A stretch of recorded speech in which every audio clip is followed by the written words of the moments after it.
Good morning, Brew Daily Show. I'm Toby Howell. And I'm not Toby. On today's very special Friday episode, we're checking in on the FTC, which has its sights set on a new big tech foe. Plus, a new white paint is so white, it could solve global warming. Ooh, yes, an electric show we have for you. We're also going to be talking about a historic FDA decision for over-the-counter birth control. And breaking news, we'll be talking about a sport other than pickleball. It's Friday, July 14th. Let's ride.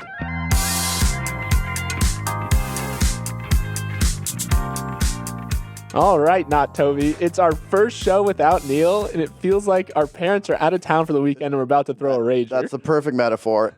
The electricity in the air is astounding, and I am actually worried that putting Toby and not Toby together will have unintended consequences. I see the heat death of the universe in our future because you're right. It's an unstoppable force meets an immovable object type It's deal. the yin and the yang right now. Yeah, absolutely. But seriously, thanks for jumping in as you always do.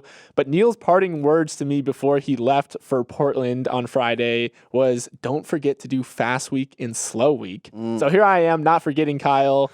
Was this a fast week or a slow week for you? Well, first I have to say we miss you, Neal, Yes, for sure. Enjoy Portland. This was a very fast week for me, actually. My actual job, besides jumping on the podcast when you need me, is running these courses for Morning Brew, and we had one this week for new managers. So I was running that all week. That's so fun. I had one late in last night, and then I woke up at 4 a.m. to do this. So it was a very fast week. You do a lot, man. It's actually crazy. My week feels actually slow in comparison to that because honestly, I had this date marked on my calendar for a while. So I was nervous but excited to do our first Not Toby show. But that's our fast week, slow week. So Neal, if you're listening, I did not forget. All right, Kyle, let's jump into our top story of the day where the Federal Trade Commission is taking another big old swing at a tech company, but not one with $1 trillion market cap. No, this time the agency is probing OpenAI's chatbot, ChatGPT. The FTC is especially interested in whether it harms consumers by spreading misinformation that may damage people's reputations. And so while OpenAI doesn't command the market cap of an Amazon, of a Microsoft, or other targets of the FTC, it is the buzzy tech of the summer, and Washington is desperately trying to get out ahead of figuring out how to regulate this new technology. But the awkward undercurrent to all this is that the FTC has been striking out big time trying to rein in big tech. Right. FTC Chair Lina Khan swung and missed at stopping the $69 billion Microsoft Activision Blizzard merger, though they are appealing, and also tried and failed to stop Meta's acquisition of a VR gaming company earlier this year. So Kyle, what do we think about the beaten down and bruised FTC picking OpenAI as its next target? I think everyone is trying to figure out first and foremost, like how to regulate AI. So I think the lawsuit will probably, if it does go the distance, will just tell us more about how the U.S. is going to view artificial intelligence going forward. So it might actually help set some guardrails and frameworks. But I think this is part of a much more aggressive FTC. They've challenged 10 mergers in court last year, up from 6 in 2021 and 8 in 2020. And this is pretty much the Lina Khan playbook. But I actually think Lina Khan, her story is fascinating. So I want to give a shout out to Lina Khan quick. Give it to us. She was born in England, family of Pakistani origin. She moves to the U.S. at age 11, and now she's the chair of the FTC at 34. I'm close to her age, and I sometimes host a podcast. So, it's pretty freaking cool to me, though. Shout out to Lina. She then had an offer from Wall Street Journal or to go to Yale. She goes to Yale, and she wrote this essay at Yale called Amazon's AntiTrust Paradox. And somehow an essay at law school, blew up. Her debut was like Jay-Z's Reasonable Doubt.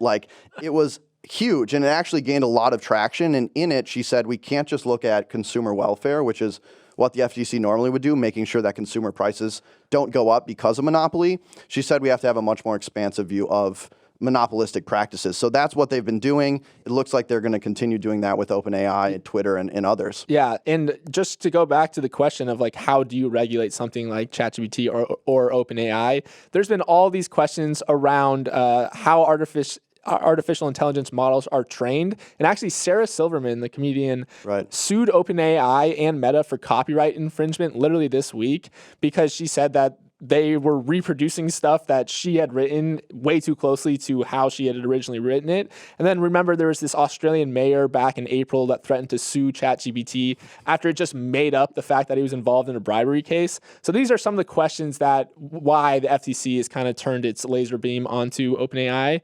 But literally, as this FTC probe into OpenAI was disclosed, FTC Chair Lina Khan was on Capitol Hill getting roasted by politicians. And we actually have a little clip we'd like to play for you that shows the gist of how her appearance went.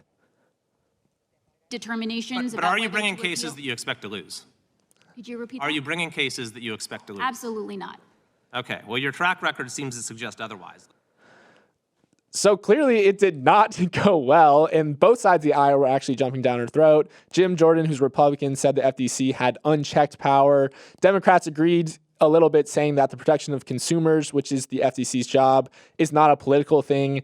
And then another rep called Khan a bully for trying to prevent mergers. And then Rep Kevin Kiley, who you just heard in that clip, said, "You are now 0 for 4 in merger trials. Why are you losing so much?" So it didn't go great for her. No, she was getting roasted. It's quite interesting because her nomination was pretty bipartisan, Right. 69 to 28. Granted, that was in the Senate, but things are maybe not going well for Commissioner Khan. Yeah, it's crazy too, because her whole goal was to take big tech down a little bit of a peg, and it seems like big tech is taking her down a peg in some ways. I mean, Twitter actually is also piling on. They asked the federal court yesterday to end an FTC commission on how the company stores user information, and that actually dates all the way back to 2011. And Twitter's basically saying, like, you guys are piling all these investigations on us. Like, it's time. Like, just let us. We're not violating any laws. Just let us like store our consumer data as we want to. So it has been it's been a rough go of it for the FTC. Yes. So and your girl Lina. So we're talking FTC. Now let's talk OTC, and that is over the counter. No, it's not getting emergency for a cold. It's not getting Tylenol for a searing hangover headache. You're actually soon going to be able to get birth control pills over the counter. Now, this move was approved by the Food and Drug Administration on Thursday. This is actually incredibly historic. This will be the first birth control pill to be sold without a prescription in the U.S., which is a huge milestone, which could significantly expand access to contraception. The medication is called Opill. It will actually be the most effective birth control method available over the counter. It's more effective than current methods such as condoms or spermicides at preventing pregnancies. We're not sure if it's more effective than men putting a picture of themselves fishing in their Hinge profile. We will see. But in all seriousness, experts in reproductive health said its availability could be especially useful for younger women and those who have difficulty dealing with the time, cost, or logistical hurdles involved in visiting a doctor or obtaining a prescription, aka everyone in America. Right. So, Toby, what do you think about this decision? I think the big looming question over this is actually the price of the pill, because Perrigo, which is the pill's manufacturer, has not named a price yet. And so a VP at the company did say that it's committed to making Opill affordable and accessible, but a drug company's definition of affordable and accessible might be a little different than a normal person's definition of that. Right. So that's the real, I think, maybe sticking point to see if this is going to be a viable over-the-counter solution for people, because if it's prohibitively expensive, then it doesn't matter if it's available if people just can't afford it. So I think that's going to be the big thing. And then also the big question comes around, will insurance be able to cover it? Because right now insurance doesn't cover over-the-counter medications. Like if you're buying Tylenol, your insurance isn't going to kick in to help with that. So Congress is actually pursuing a bill that would require insurers to pay for non-prescription birth control, but that's going to take a while to go through. So those are the two questions I have when I saw this headline initially. Yeah, I think they're great questions. And zooming out a bit, I think after kind of quote unquote post-Roe abortion bans and other threats to reproductive rights, this is coming at again, like a pretty historic time. And, I wanted to know like how many other countries do this. So there's about 100 other countries that have non-prescription birth control pills available. So this is pretty common.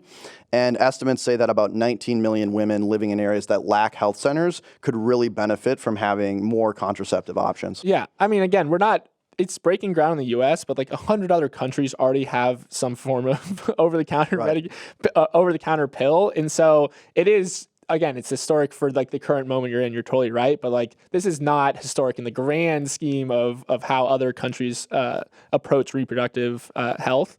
So yeah, this is a big deal, and I will just be closely monitoring when that price point comes out to see, hey, is this really a solution or not?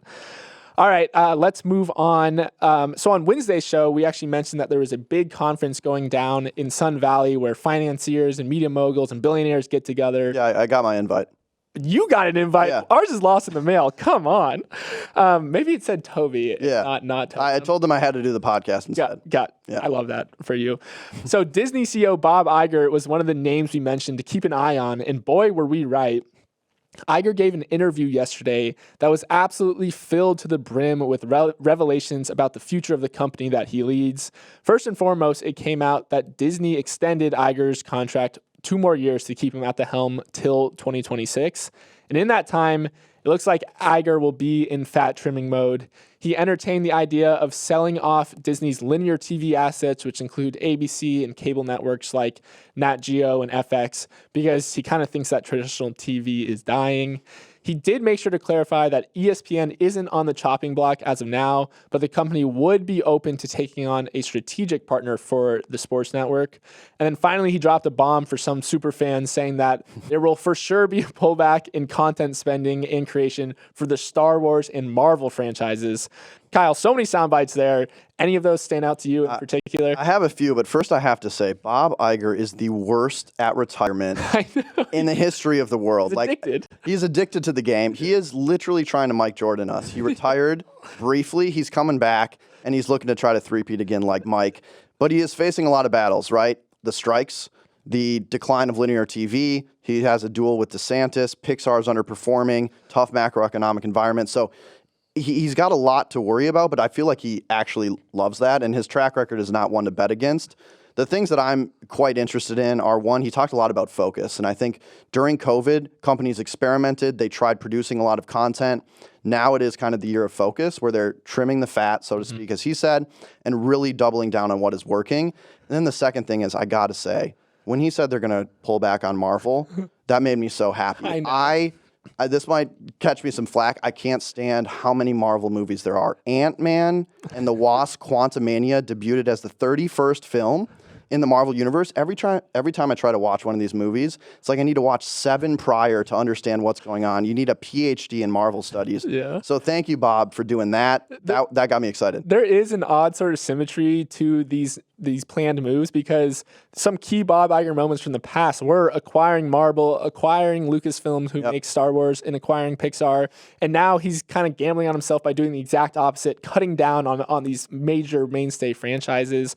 I mean, you're totally right, though. I'm a Marvel guy. Marvel overload is a real thing because, I'm just disinterested at this point. Once phase 1 ended, blah, blah, blah. We don't need to get into it. But yeah, sometimes a company just becomes too bloated. And earlier this year, Disney rolled out this huge reorg where they're trying to cut $5.5 billion in costs, $3 billion of which are coming from its content biz. So this was him. And then I do just want to touch briefly on you mentioned the actors strike. So we talked about that on the show yesterday, but the actors strike did go into effect yesterday. So as of right now, Hollywood is pretty much shut down. And Bob Iger did comment on that, and it did not come off greatly, because he said that he respects the fact that the unions want to get the best possible deal for their members, but they must be realistic about the business environment. And of course, whenever you have a CEO saying to workers, get realistic about the business environment, it's never going to go over well. It's not a good look. And it's a very interesting time in kind of Hollywood and in TV. And, one of the things that were interesting that Bob talked about was streaming services, including live TV offerings, have proliferated. And cable, a lot of people are cutting the cord. I think in 2023, there were 60.5 million U.S. households with cable TV packages, which is down 40% from a decade earlier. And it seems like YouTube is where people are going. I think maybe because we're on YouTube. That must be it. That's a plug. If you're listening to this podcast, go check us out. See what Toby and not Toby look like. Thank you for that plug, Kyle. All right, before we jump into the next story, we're going to take a quick break.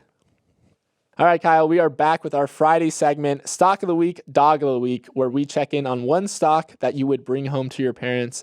and one that your friends are kind of hinting at you should break up with. As always, not Toby and I are not financial advisors, so please do not take any of this as financial advice. Kyle, as my guest, you have the honors. What's our stock of the week? Yes, definitely don't take this as financial advice. I got a D in AP accounting, so like, do not listen to I didn't me. even take it, so that's fine. There you go.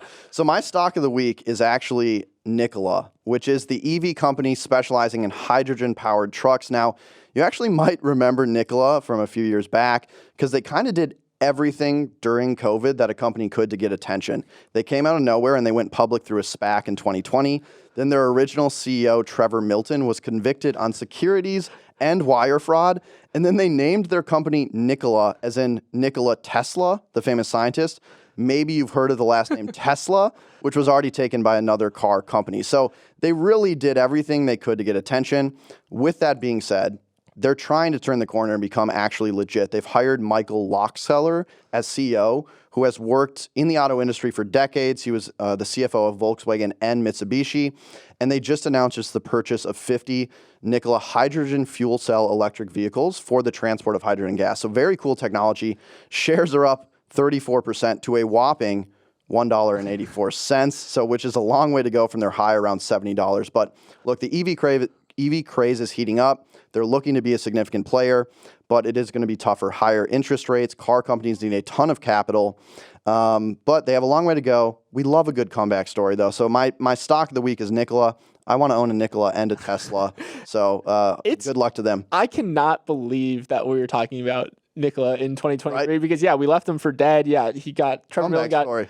Remember, the funniest part from the rise of Nikola was that Hindenburg, which is this activist short seller who like publishes these deep reports, basically exposed it for what they called being a intricate fraud.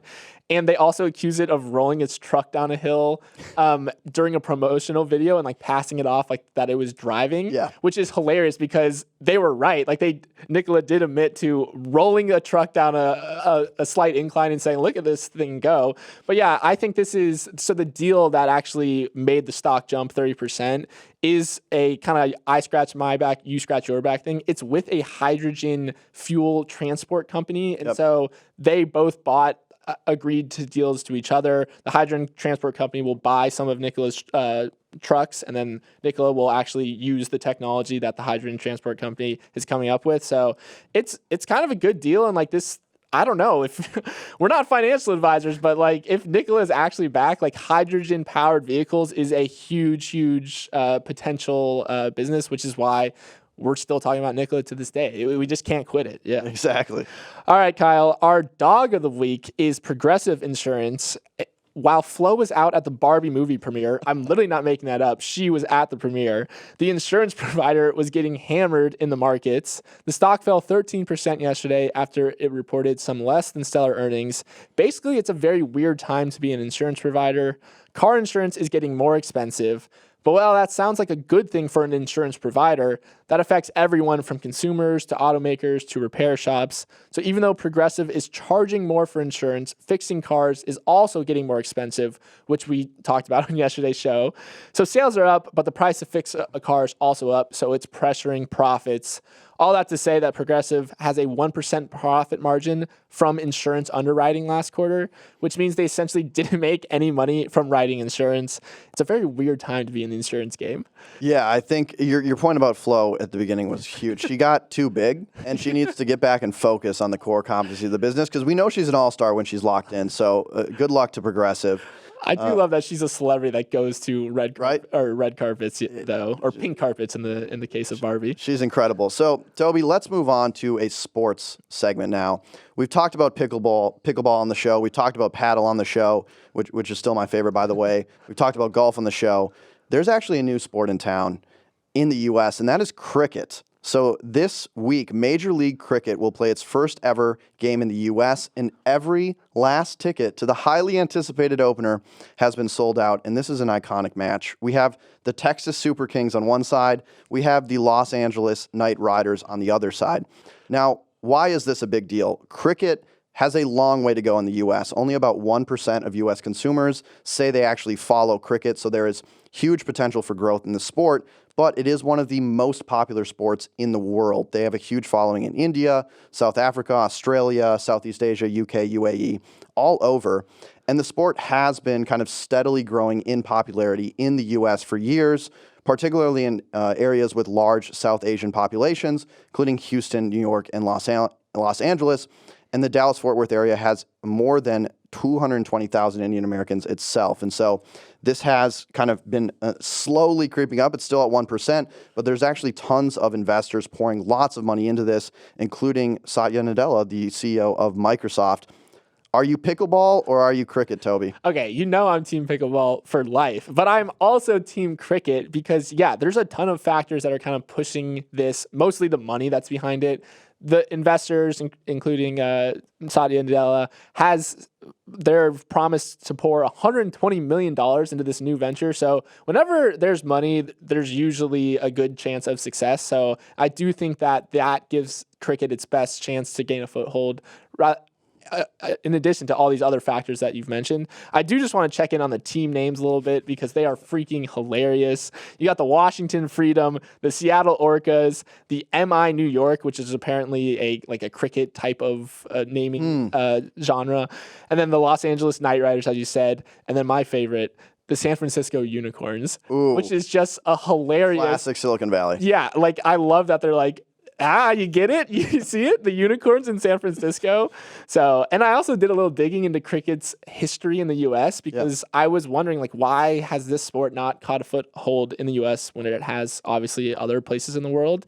And back in the late 19th century, it was vying with baseball for like kind of local supremacy. There was a pretty hefty cricket scene. And the golden age actually came from Philadelphia Cricket Club, which was once seen as an equal to some of the best international teams. And so Philly, I wish they had a team because that's where like cricket's origins in the U.S. came from. And so I wish Philadelphia Cricket Club might be a little angry that they didn't snag a franchise. Maybe Ben Simmons can go back and start the cricket club in Philadelphia. I want to say one more thing. The oldest form of the game, which are called test matches, take typically a maximum of 5 days. So I do think that is a big threat to gaining a foothold in America. We have TikTok brains, folks. We cannot focus on anything more than 30 seconds. To get Americans to care about something for 5 days is damn near impossible. Right. We had to speed up baseball, which took like 4 hours.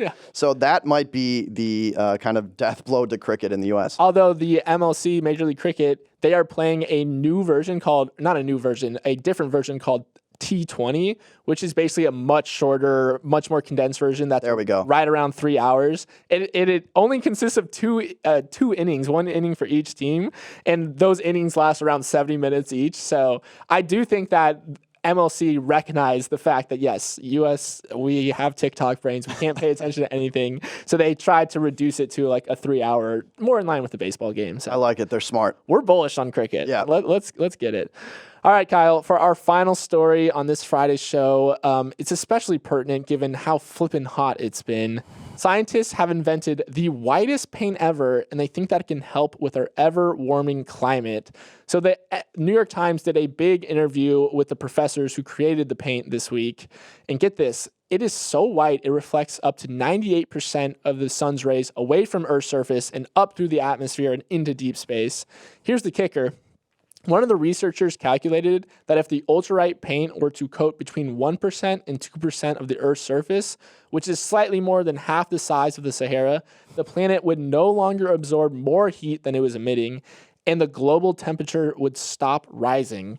Kyle, should we just suit up and start painting stuff white? That's kind of my take. I will say I was very excited by this news because they finally discovered something more pale than my skin, which I'm very excited about. The lighting is doing you a lot of favors. You're looking great today. But this actually tells me one thing and one thing only.